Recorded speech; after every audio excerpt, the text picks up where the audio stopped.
How's it going, everyone? It is Andre Williams, and over here we talk stocks and we focus on one thing. Always protect your profits. And today we're going to be talking about SOFI, which ended up being up 2.50% on the day. But there's some things we need to keep in mind. We also did end up making another lower low. So I want to make sure you guys are prepared for the rest of this week. I won't waste any more time. Let's jump into the agenda. If you're new to this channel, I just want to let you know we have timestamps down below inside the description. But if you're a shareholder or you're thinking about taking a position, I highly suggest you watch this full entire video. So the first thing we're going to go over is the technical analysis. We're going to be taking a look at the overall price action. We want to know support. We want to know resistance. We want to know what it looks like in the bearish case scenario and as well as in the bullish case scenario. And then we're going to be going on Fintel, taking a look at the recent institutional ownership and short interest information. The reason why this is important because it does have an impact on the way the stock performs. And then we're going to be taking a look at the order flow distribution. We want to know the buying and the selling behavior on the retail side and as well as on the institutional side. And then when all of that is done, we'll be going into the final thoughts and as well as some more details. So let's get to it. So we're going to do a technical analysis for SOFI. Let's see how it performed on the day. So it ended up closing at $6.55, being up 2.50%. On the low, it tested $6.23, and then on the high, testing $6.61. When we take a look at the volume stats on the day, you can see we traded at 36.948 million shares, and the average volume over 10 trading days is at 46.935 million shares. So we did have below average volume on the day, and we see some strength in the stock. When we take a look at our chart, which is a daily chart, you can see from the RSI down below, it's at 31.28. You can see us curling up a little bit there. And then when we take a look at our moving averages here on the chart, we are below the 200-day, the 100-day, the 50-day, and as well as the 21-day EMA. So we are trading below all of our major moving averages, which shows us that SOFI is in a bear market. So we ended up making another 52-week low today at $6.23, and we were able to see a high at $6.61. So going into tomorrow, if we see some more strength in the market like we saw in the late afternoon, I'd want to see if we could at least get here to around $6.90.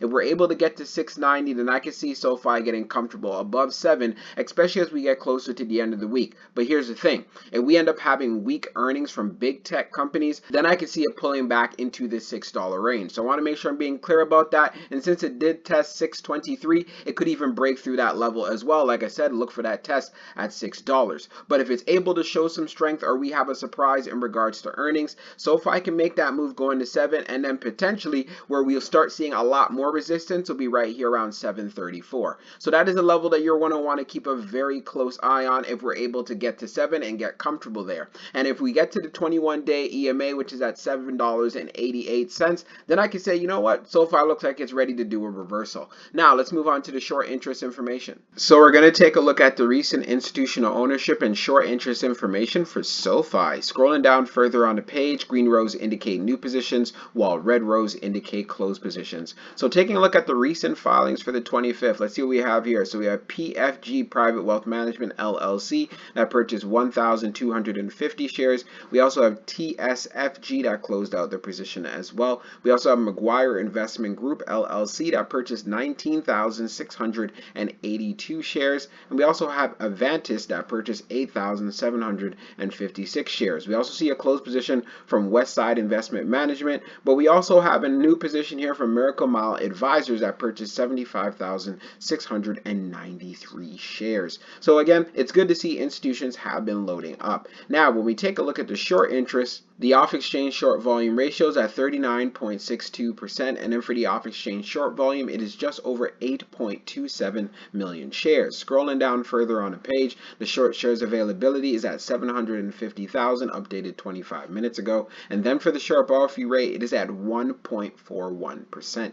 Taking a look at the history of the short volume, we can see for the close of the 21st, it is at 53.75, and then for the close of the 22nd, being at 39.62. So one thing that shows us SOFI does have short squeeze potential, especially with the short interest percentage of the float being at 17.96%. Now let's move on to the order flow distribution. Now let's take a look at the order flow distribution for SOFI. So we see on the inflow, it's at 49 million, and then on the outflow, it's at 37.68 million. So we had an inflow day. Taking a look at the breakdown on the large, it was 1.77 million. On the medium, medium, it was 28.34 million, and then on the small, it was 18.89 million. Taking a look at the outflow side, you can see on the large, it was 0. On the medium, it was 26.08, and then on the small, it was 11.60 million. Taking a look at the large scale orders in the last 5 days, you can see for today, April the 25th, we had that inflow at 1.77 million. Analyzing the numbers even further for the small scale orders that tends to represent the retail side, we had more buying than we had selling. And then when we take a look at what happened on the medium, we had more buying than we had selling. And then when we take a look at the large, which represents whales, institutions, and funds, we had more buying than we had selling.